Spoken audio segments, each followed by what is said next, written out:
Bon après-midi à tous.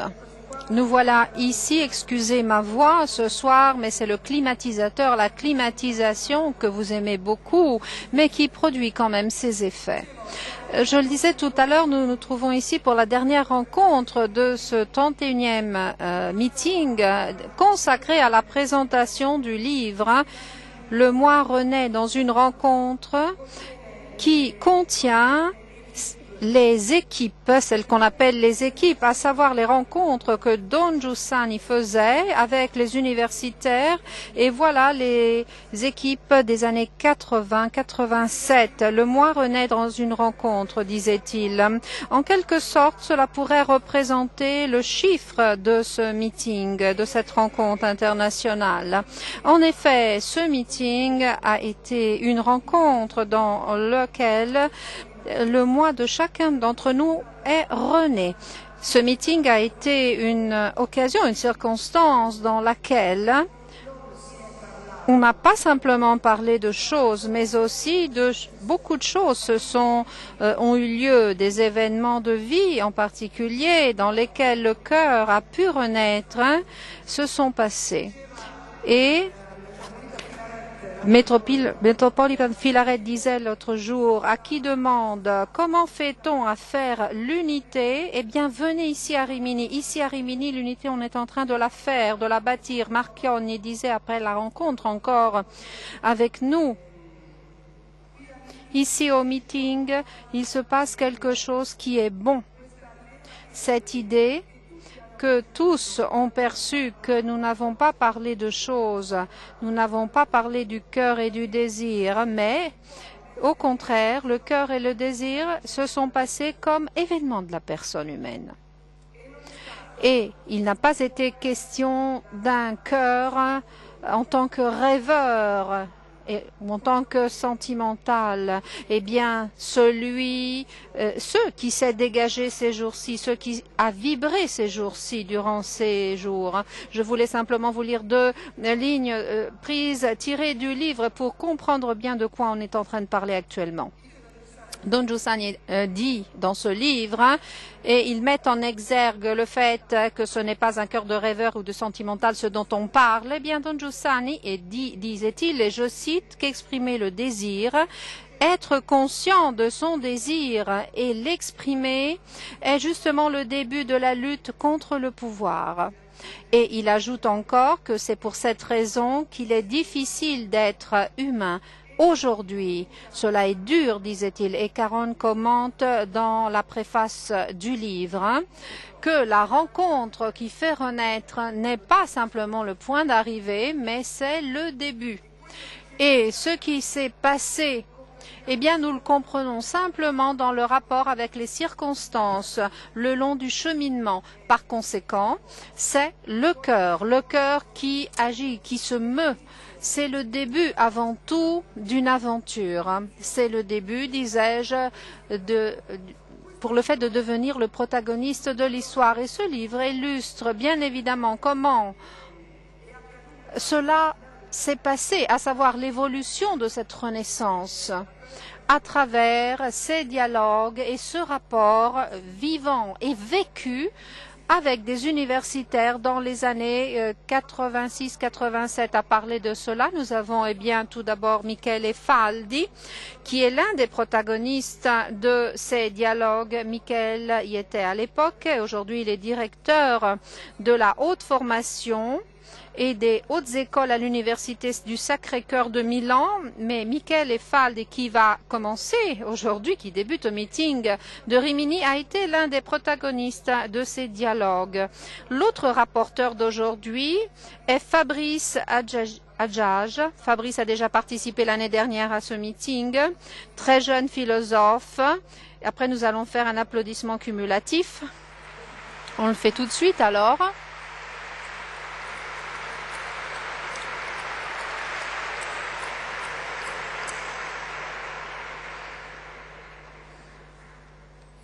Philosophe, disais-je, et intellectuel français. Figaro le définissait arabe de nom, hébreu de naissance et catholique par choix. Voilà le parcours, le cheminement de Fabrice Hajjaj. Fabrice, disais-je, va dialoguer aujourd'hui et il va parler du livre de Don Giussani. Tout à l'heure, il m'a dit, je ne vais pas répéter ce qu'il a dit, mais au contraire, je veux chercher à refaire ce que justement Don Giussani a fait. Et donc à Fabrice, la parole.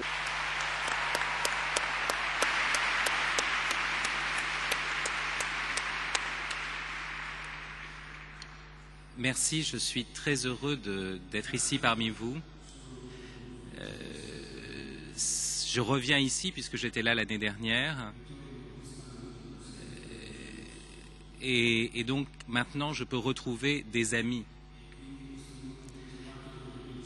Je dois dire que je voudrais spécialement remercier Don Julian Caron qui m'a invité. Et je voudrais aussi remercier mon ami du mouvement Hugo Mosquel qui avait traduit pour moi ma conférence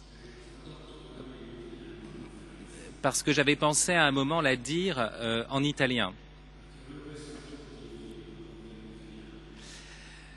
Mais je me suis rendu compte que c'était me livrer à un exercice de ventriloquie extrêmement difficile.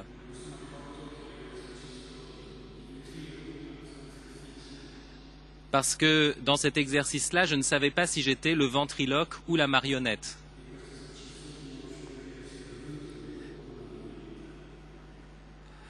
Voilà pourquoi je vais lire ma conférence en français. De toute évidence, mon embarras est grand. Je dois vous parler d'un livre intitulé « L'io rinasce in un incontro ». Ce qui me met dans une situation extrêmement difficile. Car si ce titre dit la vérité, si cette conférence dans ce meeting est un moment du meeting, et donc si cette conférence est une rencontre, alors je dois parler de telle sorte que nous puissions renaître. Je dois me livrer en quelque sorte ici à un exercice de résurrection. Et c'est bien cela, au fond, ce que nous attendons tous. Pourquoi sommes-nous ici? Pourquoi sommes-nous venus si nombreux et de si loin? Est-ce pour recevoir des informations supplémentaires et grossir notre tête comme une encyclopédie? Mais si grosse que soit notre tête, elle devra bien tomber un jour.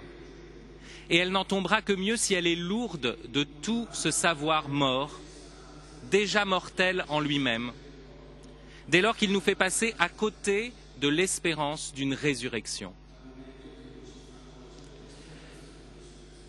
Mais une fois que j'ai dit cela, voilà qu'une charge insoutenable, ou plutôt qu'une insoutenable légèreté nous incombe.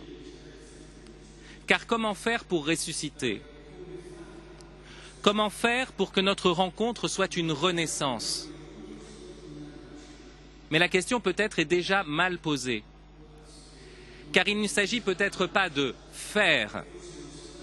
S'il s'agissait de faire à partir de mon projet, à partir de mon discours, un discours brillant, éblouissant l'Assemblée, il n'y aurait pas vraiment de rencontre, d'événement. Parce que tout serait l'effet d'un programme et perdrait donc la fraîcheur jaillissante d'une naissance. Alors voilà, comment faire pour ne pas seulement faire? Comment se disposer à la rencontre?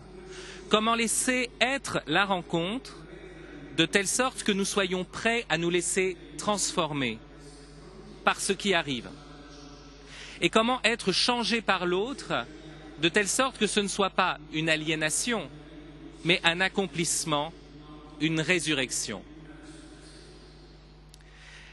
La difficulté n'est pas seulement de nous disposer à une renaissance, elle est aussi de reconnaître ce que présuppose cette renaissance.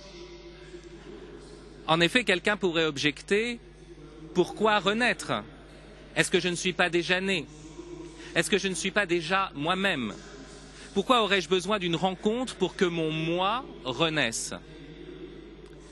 Et de fait, pour désirer renaître, il faut d'abord reconnaître que l'on est mort. On l'oublie trop souvent, mais seul un bon mort peut faire un bon ressuscité. La bonne nouvelle de la miséricorde infinie, suppose la mauvaise nouvelle de notre misère infinie. Et mon embarras, un embarras spécial, vous le comprendrez, c'est d'avoir à faire devant vous ce constat: chacun de nous est mort. Par moi-même, je suis mort, peut-être pas biologiquement, mais spirituellement, dans la mesure où je n'entre pas dans la rencontre, où je ne m'ouvre pas à l'autre, où j'ignore l'existence de mon cœur. J'ai employé le mot « cœur », qui s'est trouvé lui-même au cœur de ce meeting. Or, qu'est-ce que le cœur? Un muscle. Mais un muscle étrange. D'abord parce que c'est un muscle creux qui accueille en lui autre chose que ses propres fibres. Et ensuite parce qu'à la différence des autres muscles, son activité ne dépend pas directement de ma décision. Les 17 muscles de ma langue s'activent sous l'effet de ma volonté de parler. Et si je choisis de bouger la main, c'est grâce à des muscles qui obéissent à mon vouloir. Mais mon cœur bat sans que je le commande. Il a commencé de battre avant même que je commence à exercer ma volonté. Et il bat une mesure que je ne lui ai pas donnée. C'est effrayant.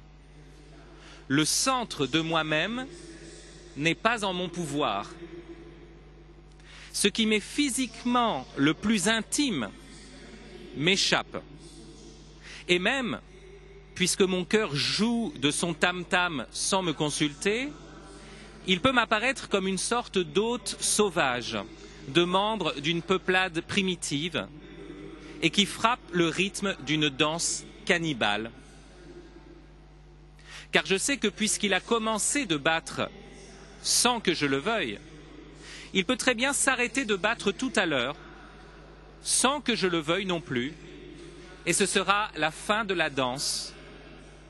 Ce sera le moment où il faudra que la victime soit consommée. Ainsi, le cœur est le signe de l'être reçu, mais aussi de l'être offert. Le signe que je ne me suis pas donné la vie, mais aussi que ma vie, je dois l'offrir, si je ne veux pas seulement la perdre. Parce que de toute façon, tout ce sang qui circule, il faudra bien qu'il finisse par couler. Mais pourquoi? Pour quelle résurrection? Don Giussani écrit: La verità della vita è il suo rapporto con il mistero da cui nasce, da cui è nata. Nasce perché nessuno si dà in ogni istante la vita che vive. C'est une vérité très concrète que ne cesse de nous répéter le battement de notre cœur à notre gorge, à nos tempes, à nos oreilles, une vérité que nous ne cessons aussi de couvrir par du bruit pour croire que nous sommes les maîtres de notre existence. Ce signe que notre vie est à chaque instant reçue pour être offerte, nous pouvons l'observer encore ailleurs, par exemple dans notre nombril.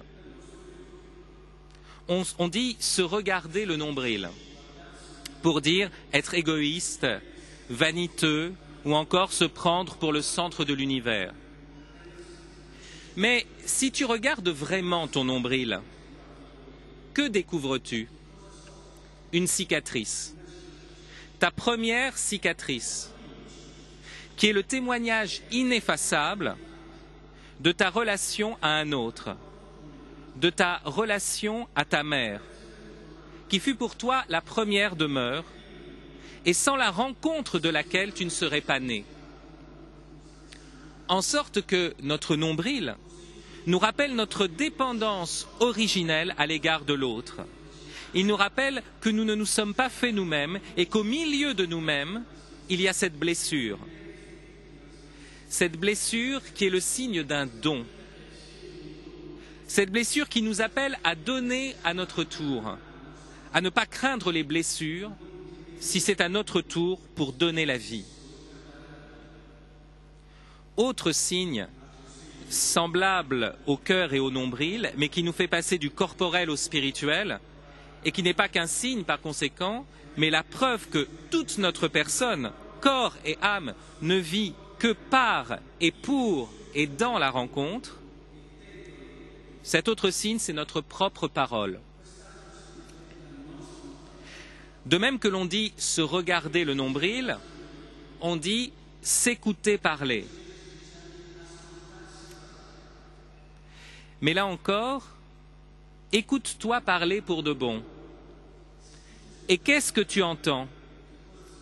Des intonations qui te viennent de ton père ou de ta mère, de ton frère ou d'un maître admiré, mais surtout des mots et une grammaire, toute une langue que tu n'as pas créée, que tu as reçue par les voix de tes parents comme le don des fées au-dessus de ton berceau. Et si tu te mets à déclarer « Je ne veux pas de votre communion », si tu dis cela, tu te contredis 2 fois. Tu te contredis une première fois parce que tu t'adresses encore aux autres et que tu as besoin de t'adresser aux autres pour affirmer ton opposition. Et donc tu prouves par là ton besoin, au moins négatif, de communion. Et tu te contredis une seconde fois parce que tes propres paroles sont issues d'une communion première, d'une communauté linguistique. Et même si tu parles seul, c'est toujours en écoutant et en t'adressant à d'autres. Car la parole est toujours déjà écoute et adresse, réponse et demande à l'autre, essentiellement. Ainsi, ta langue est comme ton cœur. Elle est en toi, dans ta propre bouche, et elle témoigne que tu ne t'es pas donné la vie et que la vie n'est pas ta propriété. Elle témoigne malgré toi d'une rencontre.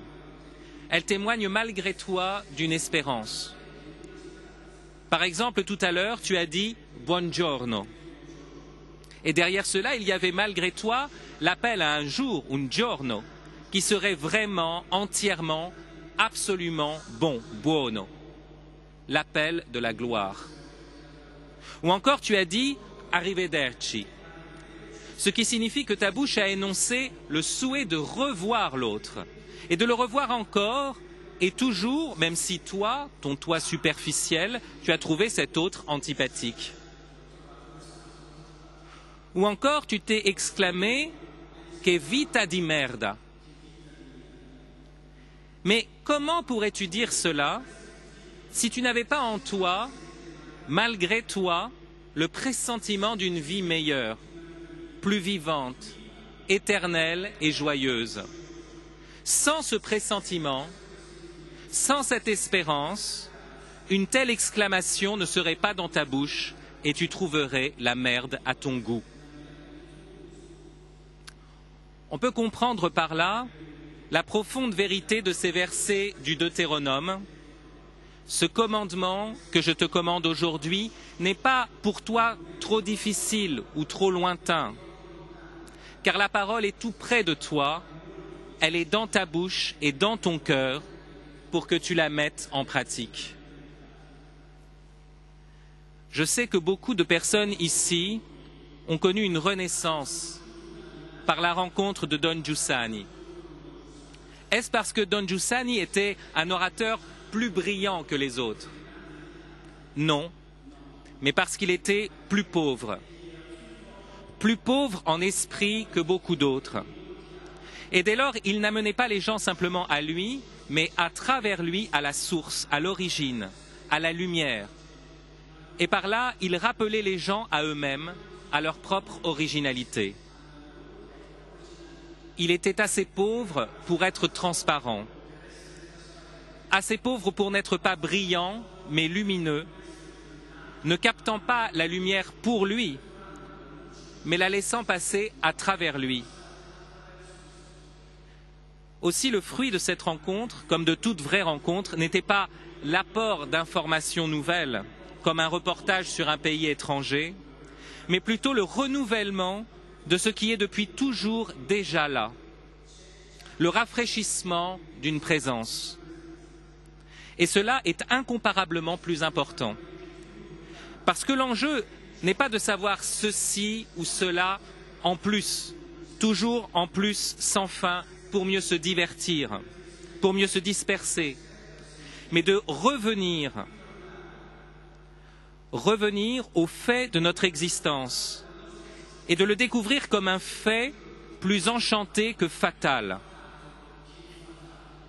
Il y a quelque chose.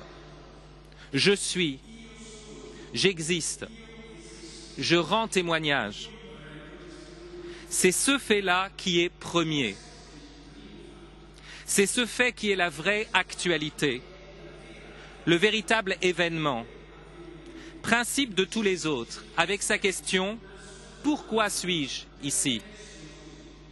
Et le défi n'est donc pas de se fabriquer une issue imaginaire, artificielle, mais de prendre conscience de ce que nous sommes, de ce qui se joue dans notre langue, dans notre cœur, d'écouter cette parole qui est tout près de toi, dans ta bouche et dans ton cœur, pour que tu la vives enfin. Comme Giussani l'écrit dans L'Io rinasce in un incontro, nous vivons dans une défaillance majeure de conscience, una debolezza non etica, ma di energia della coscienza, une défaillance d'énergie de la conscience. La debolezza n'est pas éthique ni scientifique. Nous ne manquons pas de solutions scientifiques. Au contraire, nous croulons sous les solutions, et même sous les solutions finales. Et ce dont nous manquons terriblement, ce n'est pas de solutions, mais de questions, d'appels, de drames qui nous engagent et nous donnent non pas une solution, mais un sens. C'est-à-dire non pas un moyen de nous protéger, mais un but pour lequel nous donner. Et nous ne manquons pas non plus de normes moralisantes. Au contraire, nous sommes sans cesse assaillis par des injonctions et des règlements. La publicité, par exemple, n'arrête pas de nous commander « achète ceci, prends cela ». Avec la nouvelle BMW, tu connaîtras la joie. Avec le saucisson Negroni, tu auras le goût du vrai. Avec Tiscali, la strada è aperta. La publicité parle comme les prédicateurs du Moyen-Âge. Elle nous propose le ciel, mais c'est grâce à un saucisson, une machine à laver ou une connexion au débit. Au fond, le monde, pour séduire, ne peut que parodier l'Église. Satan est le singe de Dieu, disait saint Jérôme. Et c'est pourquoi le monde doit se faire plus moralisateur que l'Église pour entrer en compétition. Même si le monde te déclare « tu dois jouir », il est encore dans le « tu dois », car son but essentiel, derrière cet ordre de jouir immédiatement, aveuglément et disons-le tristement,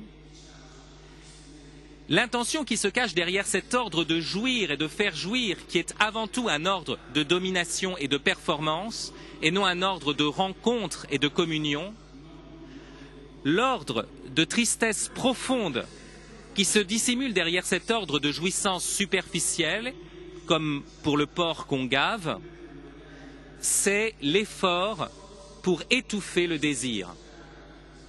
Don Giussani le dit clairement, il potere, infatti, o l'esaltazione della menzogna come strumento, cosa fa?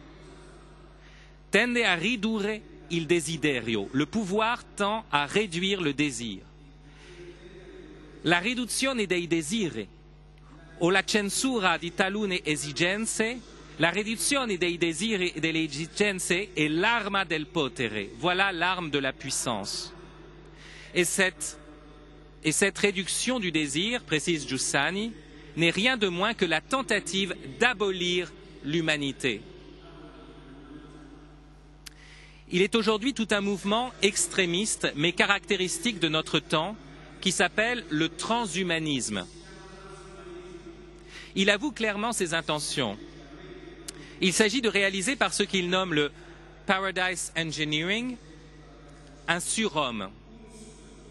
Grâce à la biogénétique, à la neurochimie, aux nanotechnologies, il faut sortir de l'humain pour aller vers le post-humain ou le transhumain, comme ils disent, c'est-à-dire pour fabriquer un surhomme débarrassé de toute souffrance, absolument compétitif, adapté aux besoins du marché et toujours sûr de lui et de son bien-être. Mais qu'on y réfléchisse un peu, et l'on s'aperçoit que ces surhommes sont dès le départ périmés. Chaque avancée technologique fera que chaque nouvelle génération de surhommes rendra obsolète la génération précédente. Bonne à mettre à la poubelle, comme ces vieux ordinateurs qui semblent plus loin de nous qu'un bibelot de l'Antiquité. Parce que l'individu aura été réduit dans son désir, parce qu'il aura été ramené à quelque chose de fonctionnel, il sera aussi périssable qu'un article de consommation. Sa pérennité sera indexée sur le progrès technique et il sera donc aussi fragile et fugace qu'un téléphone portable dernier cri.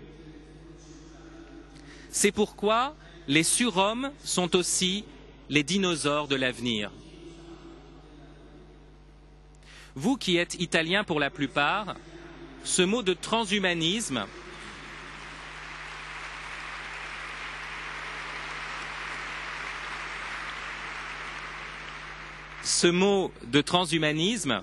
n'a pu que vous frapper.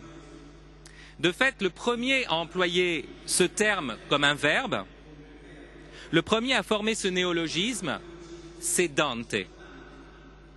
Vous connaissez ces vers dans le premier chant du paradis.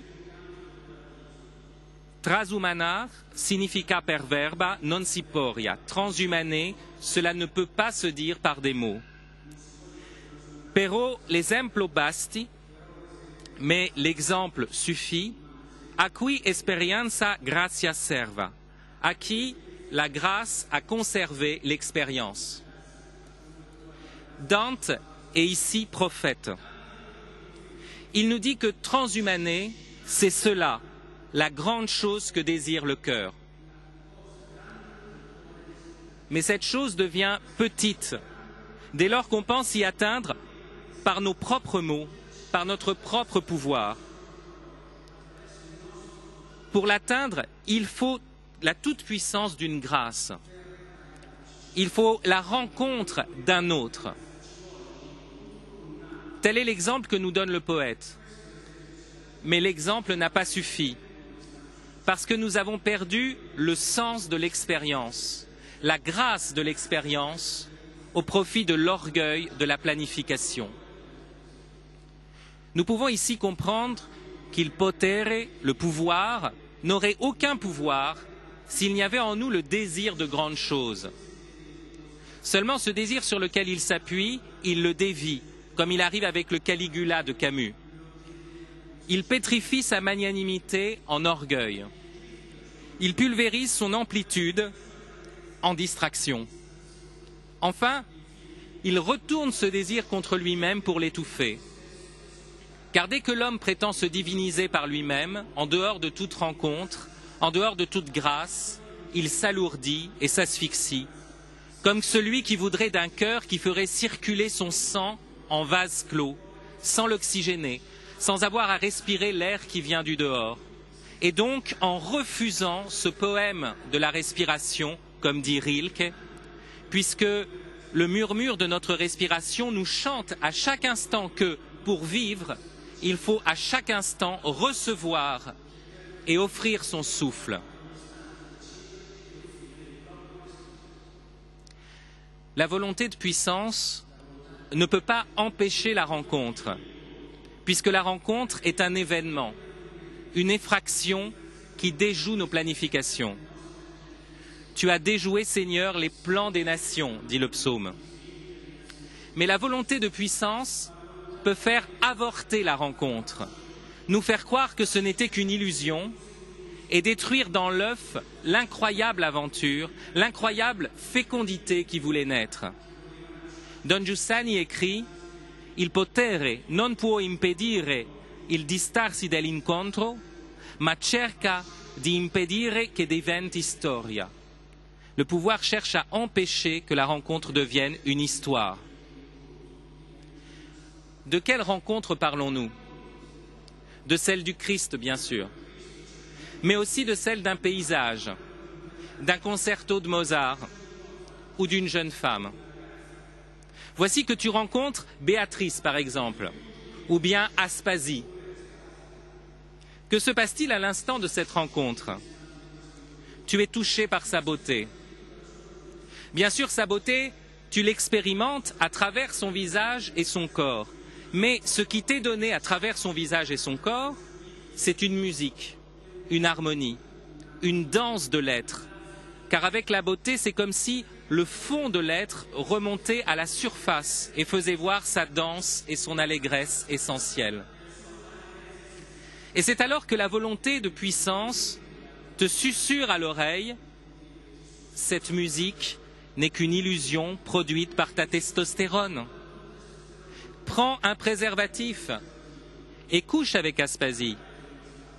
Paye-toi une chambre d'hôtel et baise Béatrice. Tu verras que le mirage se dissipera.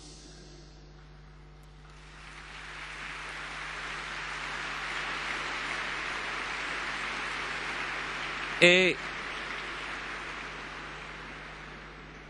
c'est comme cela que tu violes Béatrice.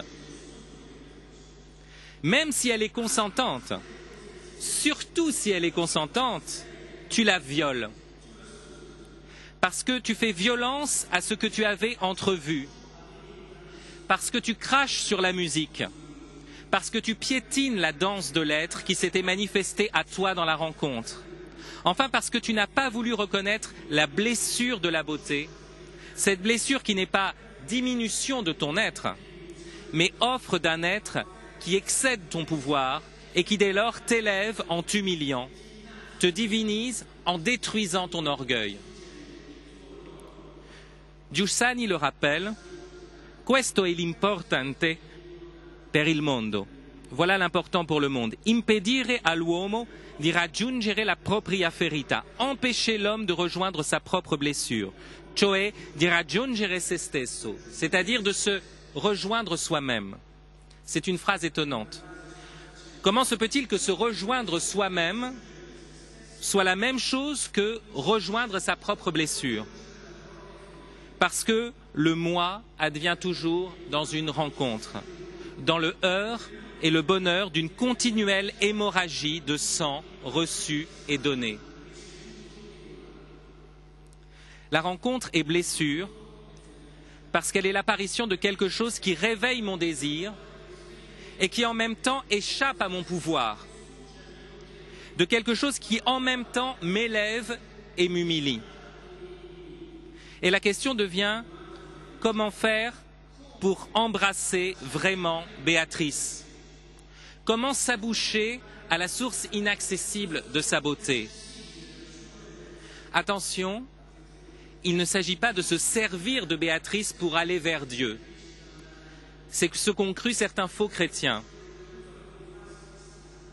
Ils ont dit, va vers le Créateur, et pour y arriver, méprise les créatures. Mais c'est comme si vous disiez, va vers Dante, et dis-lui que sa commedia est nulle. Le Créateur aime sa créature. Et donc, aller vers lui, c'est aller vers elle plus à fond.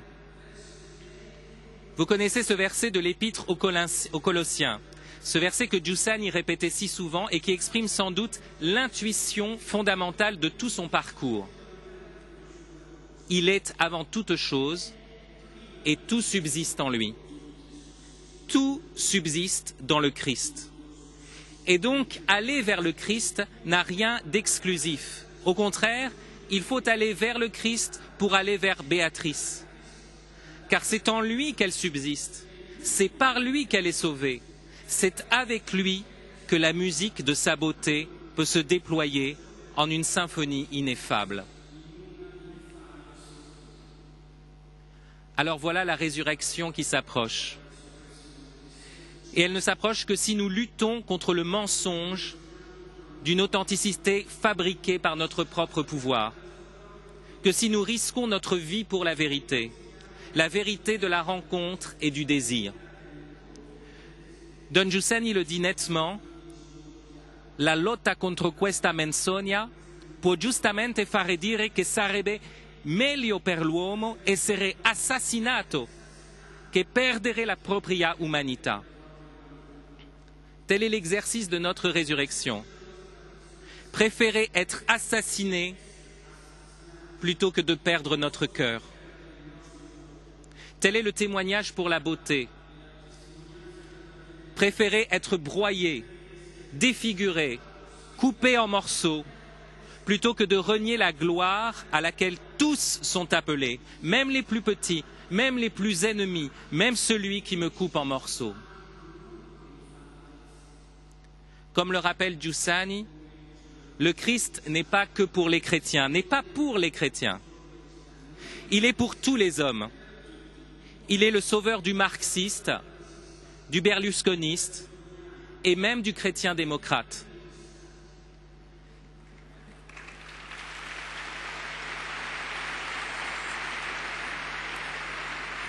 Si bien que le christianisme n'est pas que pour la paroisse, il est pour tout ce qui nous entoure, puisque tout subsiste en lui.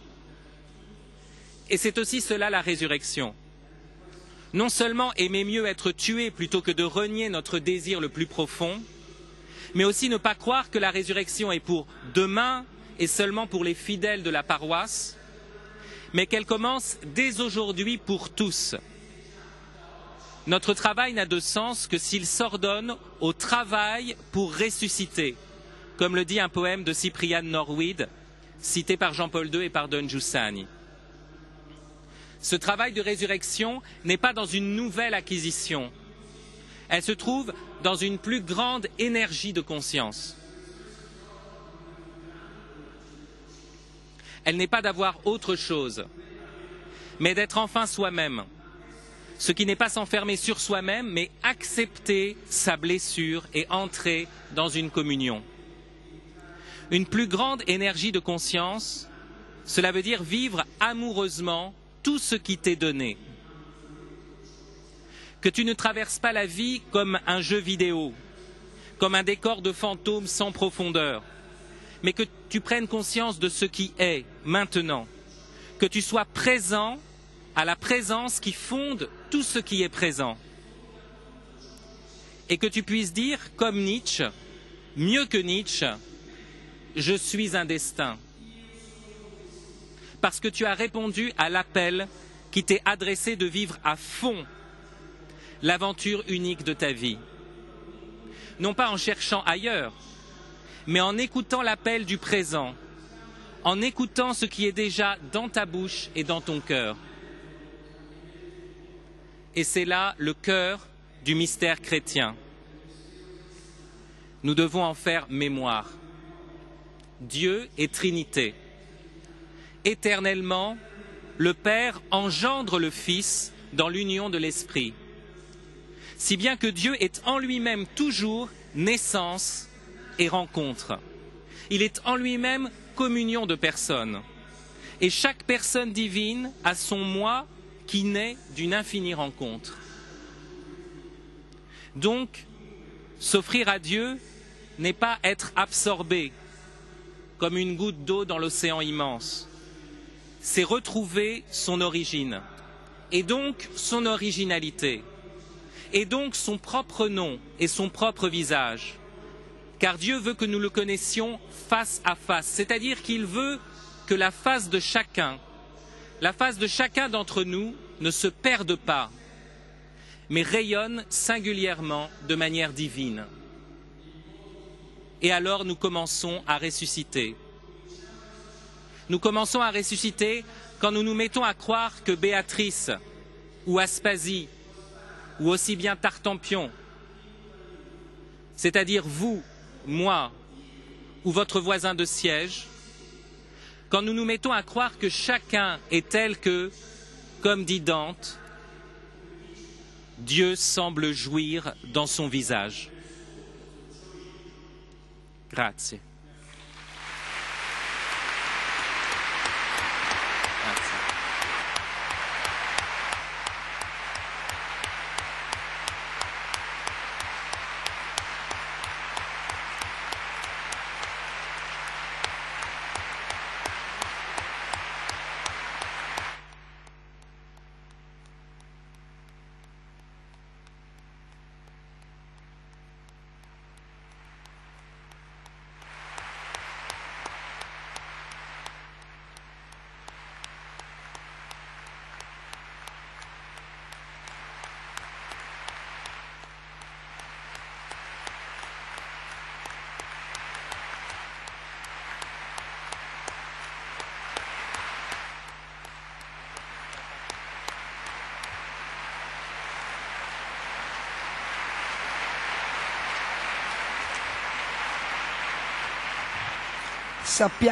Eh bien, nous savons, Fabrice, que tu n'as pas connu directement et personnellement Don Giussani, mais cependant, ce qui m'a frappé et ce qui nous a frappé en particulier aujourd'hui, car ces applaudissements en disaient long, c'est que toi, aujourd'hui, tu nous as proposé à nouveau une vibration dans notre cœur qui s'est senti aimé comme Aspasie ou Béatrice, une vibration dans notre cœur, ton cœur qui est en accord avec comment vibre notre cœur aujourd'hui face à Don Giussani. Personnellement, nous te remercions de tout cœur pour ce faire.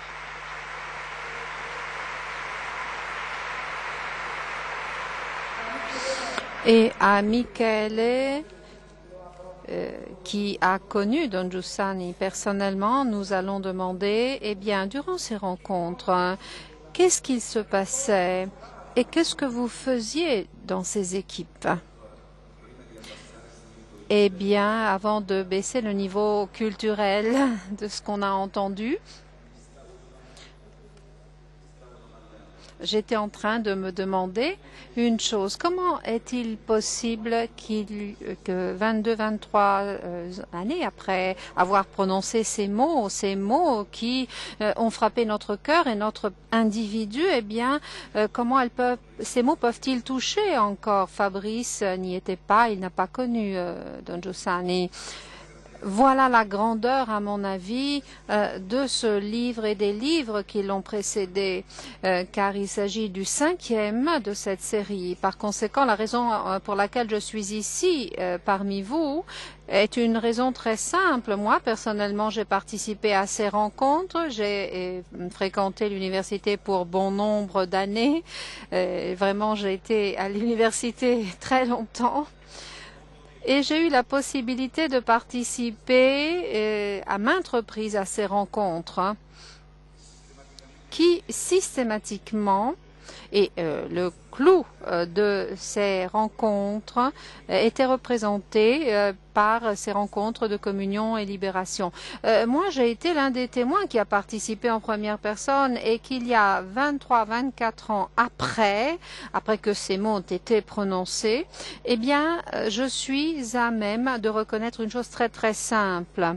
On a bâti à partir de ces mots et à partir de ce qu'elles ont engendré, on a rebâti l'histoire.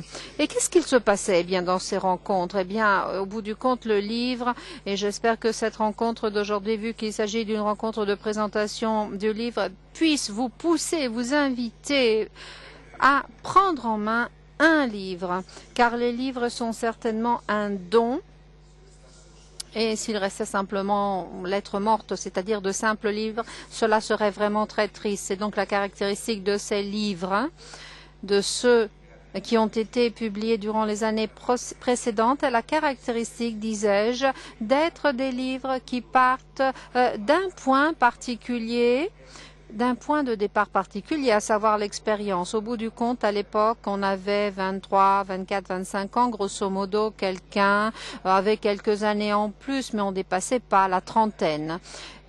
Et imaginez-vous qu'avec ces personnes, Giussani a écrit ces choses-là. Et je tremble à repenser à ces moments-là. Et ensuite, en faisant défiler une à une ces rencontres, eh bien, on peut avoir l'occasion de revoir tous les dialogues qui ont eu lieu entre tous les participants et les responsables des différentes communautés et des universités. Et en 85, 86, 87, aussi de bon nombre de personnes qui arrivaient des communautés de l'étranger, car ce clou s'était diffusé et donc ces rendez-vous voyaient en quelque sorte la présence aussi de ces personnes. Personnellement, eh bien, si je dois trouver un point de départ de Genèse, je ne peux pas ne pas remonter, du moins d'après mon histoire, et je vais essayer de comprendre pourquoi nous avons mis en place ces équipes. Je ne peux pas remonter à la première heure, au tout début vraiment de la première année dans laquelle Giussani à l'Université catholique a commencé son cours d'introduction à la théologie. Mon esprit retourne à ces années-là. Et cela a engendré le livre du sens religieux. Giussani commençait la leçon, ses cours, on avait 18 ans, on était vraiment inscrits à notre première année universitaire dans un contexte nouveau, différent du lycée ou de ce qu'on avait vu auparavant. Et il commençait de la sorte. Je ne suis pas ici aujourd'hui, disait-il, et pour toute l'année, pour vous convaincre de toutes les choses que je vais vous dire. Au contraire, je suis ici car votre expérience puisse se confronter avec toutes les choses que je vais dire aujourd'hui, dès aujourd'hui jusqu'à la fin de l'année. Si je dois déterminer, fixer un point dans lequel l'attrait de la raison du christianisme m'a frappé, je dois vraiment la placer dans ce point, à savoir de tout ce qu'on aurait appris par la suite dans ces cours.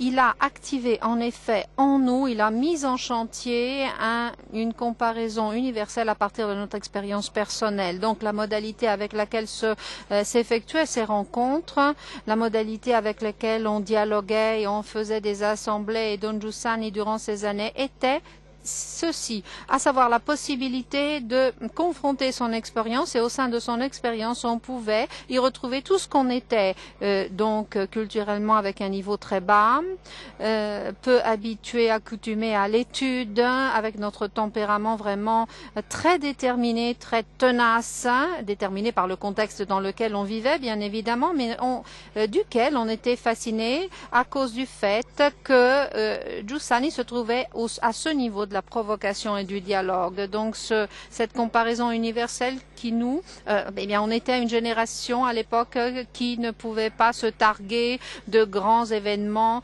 Notre génération n'a pas fait les années 68 par exemple, elle n'avait pas la possibilité de dire oui on a lutté pour un monde et une université meilleure. Notre génération a fait l'année 70, n'avait pas fait l'année 77 car dans l'université il y a eu un débat très important et une lutte importante. C'était une génération qui vivait au sein, si vous vous le rappelez, de ceux qui étaient appelés les années du reflux, entre guillemets. Donc on se retirait, on vivait en retrait de la réalité pour vivre en son fort intérieur, dans son privé.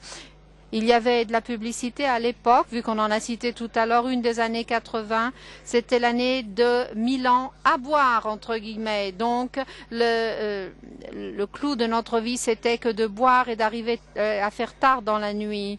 C'était aussi les années du terrorisme qui aussi, au sein de l'université à Milan, où nous avons étudié, avaient fait des morts et engendré bon nombre de victimes. Mais dans un contexte qui apparemment semblait plus simple et plus léger en quelque sorte, plus ouaté, eh bien Giussani dans le livre, il le cite, a eu une intuition, une image en mai 1986 a explosé la centrale nucléaire de Tchernobyl en Union soviétique. Un autre facteur important, c'était une période de temps dans laquelle il y avait le mur de Berlin qui était dressé.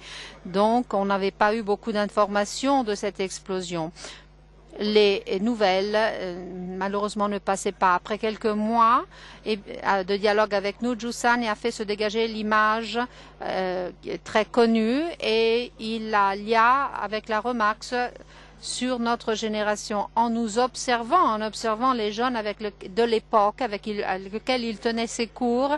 Il a fait se dégager cette image vraiment géniale liée à Tchernobyl et comme si à cause des radiations, des rayonnements nucléaires, eh bien, un homme nu est semblable auparavant, mais en son sein, il est complètement débridé, complètement déchiré. C'était la description, notre description de nous étudiants, de nous qui faisions l'expérience du mouvement au sein de l'université de l'époque. Et à ce point, c'est l'exemple de cette année, mais la chose intéressante, c'était qu'à chaque fois, c'était toujours la même chose. Le défi qu'on avait à relever était qu'il fallait comprendre jusqu'au bout cette provocation et comprendre pourquoi Giussani prononçait ces mots, tout simplement. Et là, c'est greffé en quelque sorte pour la première fois, aidé aussi par le fait que lui, durant cette période, il avait commencé à se rendre en Italie en tenant différentes conférences publiques et dont l'issue principale est un des livres les plus intéressants de Giussani, peut-être le moins lu, qui est La conscience religieuse de l'homme moderne. Et comme grande partie ou la totalité des livres de Giussani, hormis celui sur le protestantisme, ce sont des textes qui sont tirés des choses qu'il disait, qu'il a racontées. Et durant cette période, eh bien, il a approfondi et il a contextualisé l'observation sur le pouvoir, comme Fabrice l'a noté en lisant le livre. Et nous, eh bien, à l'époque, nous avons commencé alors à regarder en notre fort intérieur et à regarder la situation dans laquelle nous nous trouvions avec ce type de jugement, car la situation n'était pas hostile. Je le répète, c'était une situation toute simple faite tranquille par rapport à d'autres périodes. Il n'y avait plus de lutte, de bataille, de lutte importante dans laquelle notre présence était entravée au sein de l'université. Il n'y avait plus de climat avec lequel nos affiches duraient simplement de 5 à 10 minutes et puis c'est tout. Non, c'était une situation relativement tranquille, peut-être même ouaté, oserais-je dire. Et donc, on courait le risque de nous endormir, comme l'a dit Giussani. Donc, il a trouvé cette modalité. Comment nous réveiller en nous faisant noter qu'on était en train de devenir la proie du pouvoir, qu'il a très bien décrit à l'époque et qui avait comme but, et on l'a dit tout à l'heure, celui d'endormir le désir, et éteindre le désir, et donc de faire l'individu. Somme toute, les années de l'université et les cahiers des équipes dans la sérénité typique de l'étudiant d'université passaient avec cette spécificité. Et donc, il faut bien remercier pour cela. Cela n'était lié qu'à cette personne, voir cette personne au cours, pouvoir rencontrer cette personne, avoir affaire avec lui. Si vous réfléchissez à l'image de la couverture du livre, génial, mais je l'ai bien aperçu aujourd'hui lorsque je l'ai vu de forme géante dans l'exposition de Giussani. Si vous voyez cette photo, c'est le regard qui nous frappe. Il est en train de parler avec une personne. On ne sait pas de quoi il s'agit ou de qui il s'agit. La stupeur, c'est de Giussani qui regarde cette personne. La nouveauté, l'imprévu, la rencontre arrive à ce moment-là pour Giussani. Là, cette rencontre avec cet autre individu. Eh bien, nos journées étaient sous ces signes. Elles étaient composées de ces événements. Qu'est-ce qu'on avait, nous, à la clé dans ces cadres? On n'avait que notre moi. Permettez-moi de vous lire une toute petite partie de ces livres. En toute sincérité, je pourrais m'attarder des heures et des heures, mais je voudrais vous indiquer certains éléments afin que chacun pourra lire le livre par la suite de façon tranquille. Le moi s'éveille de sa prison dans sa bulle originaire, il se réveille de son tombeau, de son sépulcre, et nous étions comme ça. Nous étions dans un tombeau, d'une situation fermée à l'origine. Donc résurrection, cela prend conscience de soi dans une rencontre. Et la rencontre pour nous avait été de personnes d'un côté près des Giussani ou bien chez lui. Combien de fois cela est arrivé? J'étais le responsable de la communauté de l'université catholique, j'étais la personne qui le voyait très souvent.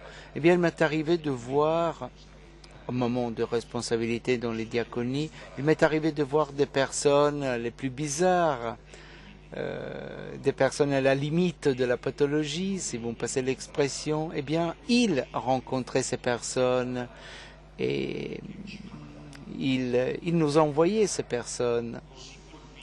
Il était tellement frappé par l'humanisme de l'autre, donc c'était un événement de par sa nature, et il a envoyé ces personnes dans le cadre où pouvoir continuer une relation, et c'était l'amitié des jeunes, comme nous étions à l'époque.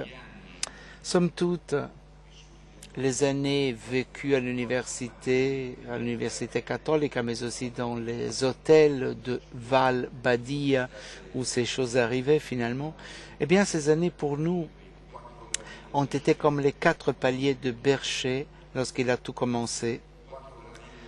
Les 4 marches de Bercher pour nous ont été les rencontres faites à l'université et les possibilités donc de ces équipes.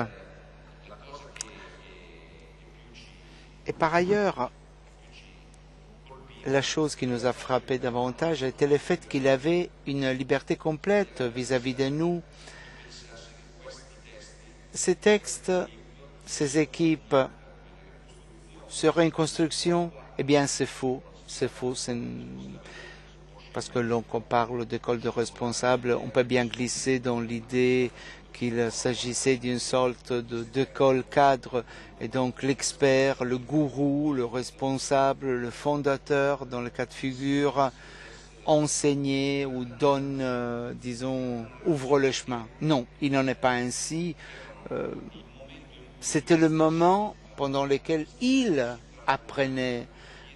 Il demandait la comparaison de son expérience avec ce qu'il disait finalement. C'était lui en premier qui comparait son expérience avec ce qui arrivait dans la réalité. C'était son cœur qui était en relation avec la réalité.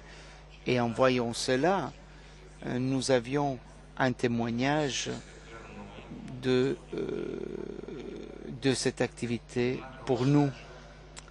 Dans un autre extrait, dans un autre morceau de ce texte, pendant une équipe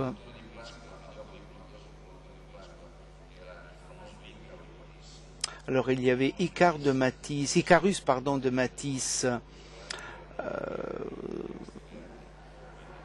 pour d'autres c'était le chat des Aristogates et donc d'une bande dessinée, mais alors, dans cette équipe, on dit à un moment donné, nous avons un tort, le tort de rouvrir continuellement la question humaine. Je comprends, on pourrait rester 10, 12, mais lorsqu'on rencontre quelqu'un, une personne qui, en rouvrant la question humaine, est, donc tu es avec, alors là, tu as vu dans son authenticité l'amitié, tu as vu ce qu'est l'amitié, tout le reste, tout, bien que changer chaque jour n'est rien. Alors c'était passionnant, il était passionnant d'avoir affaire avec une personne qui traitait de cette façon. Il n'avait aucun problème d'un point de vue de l'organisation ou de la volonté d'organisation. Il était attentif à ton humanité, à ton cœur. et dans le mode par lequel il se présentait, il témoignait de l'imprévu. L'imprévu. On a commencé l'imprévu qui arrivait. Et les volantoni de Pâques étaient un autre imprévu. En lisant le livre, on peut bien le voir. Nous sommes devenus grands en suivant un parcours qui avait dans cet élément son point de repère. Le volantone de Pâques, bien, fait référence à Pâques, mais vous vous êtes demandé pourquoi dans les équipes du mois d'août ou dans les équipes suivantes, le contenu de tout cela était encore à l'ordre du jour. Pourquoi? Justement pour ça. Tout cela entrait dans la vie de la communauté et dans la vie de la personne jusqu'au bout, de façon tellement draconienne. C'était l'école dans laquelle apprendre pendant des mois et des mois.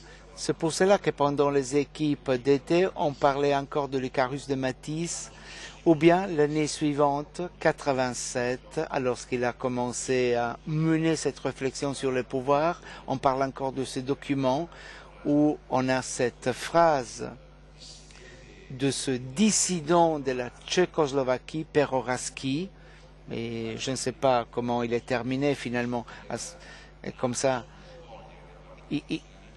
Giussani voulait seulement piger la vérité. Et certains jeunes de la communauté des jeunes l'avaient rencontré. Donc le volantone de Pâques marquait la vie de toute l'année. Et il y a toute une série de pages, on ne peut pas les lire aujourd'hui bien sûr, dans lesquelles Giussani voit toute la trajectoire d'une histoire, de ces équipes, de ces moments, de ces pas qu'on franchissait. Un pas après l'autre ont marqué la vie de beaucoup de gens, et bien par la lecture du volantone et de ce document, et comment notre expérience s'était comparée avec tout cela quand on l'avait fait et quand on ne l'avait pas fait en 86. Il commence l'équipe d'été en disant « Jeunes, dans le volantone de cette année, vous n'avez pas travaillé, alors vous n'avez rien pigé de ce qu'on avait écrit. » De là, donc, on redémarrait finalement pour matérialiser quelque chose. En dernier, aujourd'hui, et c'est la chose que je voulais dire finalement. 24 ans se sont écoulés. Heureusement, je suis arrivé à la fin de mes études d'université. Alors, quelle est l'attention qu'on a maintenant en voyant ce livre? Pour beaucoup, ça pourrait être de se souvenir de choses du passé finalement. C'est comme faire de l'anthologie historique, voyons comme on était finalement, comme les titres d'un film. Pour d'autres qui ne l'ont pas connu, cela pourrait être lointaine pour le temps, pour le contenu. Par contre, je suis frappé par tout cela. Et merci aux personnes qui ont rendu tout cela possible. 25 ans se sont écoulés, disais-je. Le défi elle-même à relever. Donc ce n'est aucun souvenir du passé, ce n'est pas un livre isolé, c'est toute une expérience. Ce n'est aucun souvenir du passé qui ne change aujourd'hui la vie. Pour moi, pour la famille, pour mes amis, non. Un souvenir n'a aucune capacité pour changer la vie actuelle. Alors comment ça se fait que cette continuité dure au fil du temps? Il y a un petit passage, il y a un petit extrait où Giussani donne cette interprétation. À un moment donné, en parlant de la compagnie, de l'amitié entre nous, il dit « On appartient à la compagnie si on vit l'histoire de la compagnie. Les gens qui, dans les mouvements, n'ont pas suivi les équipes ces 10-12 dernières années, ont perdu le contact avec le mouvement. » Et en partie, je réponds à ta question initiale, Emilia. En réalité, dans les équipes du CLU, le mouvement a eu son mouvement plus de réflexion. Et il a marché. Et il a marché. Cela vaut aussi pour de grands intellectuels, pour de grands prêtres, pour de grands responsables. Si on appartient à une compagnie, si on appartient à son histoire. on appartient à une compagnie si on appartient à son histoire. J'ai récemment trouvé une chose d'un auteur très aimé de Giussani, c'est Pasolini. Pasolini, dans un poème, dit « Le sang de Christ s'est fait de la cire, poudre, poussière, pas un regard, à douce religion, par ailleurs trahi chez l'homme où tu t'es tari, né la folie. » C'est la description de comment l'homme se développe. Les yeux n'osent pas regarder, le visage se remplit des taches, le moi souffre d'une érection inesthétique, a pour soi un amour malheureux. Alors Pasolini est très lucide, où le christianisme ne renaît pas, il se tarit. Et j'en arrive aux conclusions. Comment est-il possible aujourd'hui de lire ces choses sans avoir de la nostalgie d'un côté, sans être théorique de l'autre? La seule possibilité est la suivante. On espère que tout cela pourra continuer comme méthode et les contenus décrits pourra, comme il y a 20 ans, pourra être expérimenté aujourd'hui aussi. Il y a un mot très important ces années-ci, le mot contemporain, alors que cet événement soit contemporain, que la rencontre qui a régénéré un moi puisse se reproduire pour régénérer de façon continue un moi. Sinon, pas seulement ma personne, mais même le charisme d'un mouvement ne pourrait pas continuer. Être fils de cet événement et pas des disciples, voilà donc la grande responsabilité d'un côté, voir, regarder là où tout ceci arrive. Giussani avait identifié ces choses, ces années-là. Alors aujourd'hui, dans des lieux plus éloignés que CLU, en Amérique latine, en Afrique, comme l'a témoigné le mythique, on doit espérer que le même phénomène pourra se reproduire, que l'on puisse voir tout cela se produire dans le monde entier. Il suffit de regarder là où ceci arrive. Si le caractère contemporain de Christ ne se produit pas aujourd'hui, ça ne serait que le récit du passé et que deux fois nostalgique on narre des choses.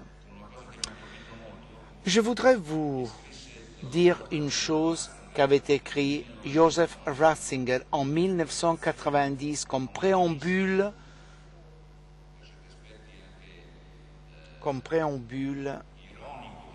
à une tentative ironique aussi, bien que significative, de collecter des textes que Giussani avait exprimés aux équipes de CLU. Joseph Ratzinger, en préparant ce préambule, écrit: le christianisme n'est aucune théorie, ce n'est aucun moralisme, ce n'est aucun ritualisme, c'est un événement, la rencontre avec une présence.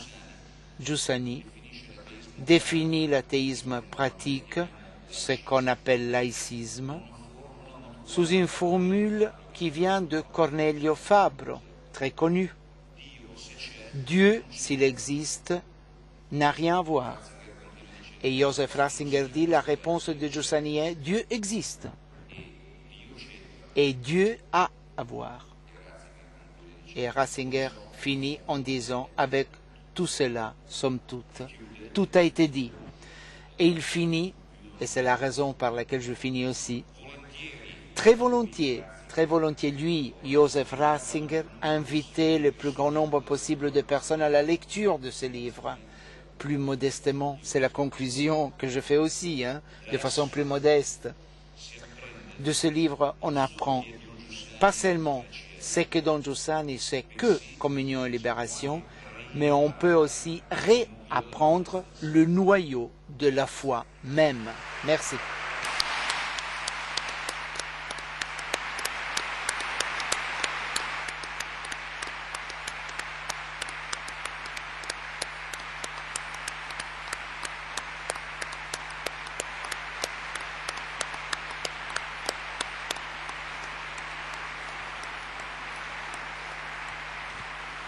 poiché Vu que nous avons encore 1 minute, je voudrais simplement ajouter cela. Moi aussi, à l'époque des conférences de Don Giussani sur le pouvoir, j'avais été très frappée du fait qu'il allait en Italie se balader pour parler justement durant une époque où il n'y avait pas de grands événements à citer. Et lui, il se baladait dans l'Italie tout entière et il faisait ses conférences sur le pouvoir à l'époque. Aujourd'hui, peut-être, eh bien, moi, je comprends beaucoup plus où est le problème. Je comprends beaucoup plus pourquoi il les faisait à l'époque et qu'est-ce qu'il voulait semer dans notre individu. Et je le comprends. Et ce que je comprends actuellement, je voudrais vous le proposer en vous lisant certains mots supplémentaires. Giussani disait, vous les jeunes, soyez présents dans l'environnement, le reste ne vaut rien s'il n'est pas fonctionnel et s'il n'engendre pas cela. Soit le monde et la société civile, eh bien, tous les partis et tous les représentants de l'Église officielle haïssent la présence. Ils peuvent se permettre de penser personnellement ce que nous voulons. Et voilà la réduction de notre rapport avec Christ à un phénomène privé. Vu que l'homme est fait aussi d'un corps, ce rapport peut avoir aussi besoin de se mouvoir. Et alors on lui donne l'Église où se mouvoir, mais que Christ soit rendu présent dans la conscience d'un homme qui dans un environnement a la conscience de lui appartenir, c'est justement quand il a la conscience de lui appartenir, il est mobilisé culturellement et opérationnellement d'une façon différente et déterminé d'une façon différente. Cela est intolérable pour le pouvoir. Eh bien, d'après ce que je comprends, à partir d'aujourd'hui, l'histoire n'a pas changé, ni même aujourd'hui. Il serait beaucoup plus alléchant pour bon nombre de personnes si on aurait simplement besoin de rites ou de moralisme très simple ou encore l'éthique. Non, ce qui continue à être fascinant pour bon nombre de personnes et provoquant pour beaucoup de personnes, mais désagréable pour d'autres personnes, c'est justement la présence. Donc le fait que nous sommes une réalité en mouvement dans l'histoire et aussi pour cela que nous allons continuer à faire le meeting. Le prochain meeting se déroulera du 21 au 27 août 2011 et il aura comme titre « Et l'existence devient une immense certitude. Merci à tous et au revoir à l'année prochaine en 2011.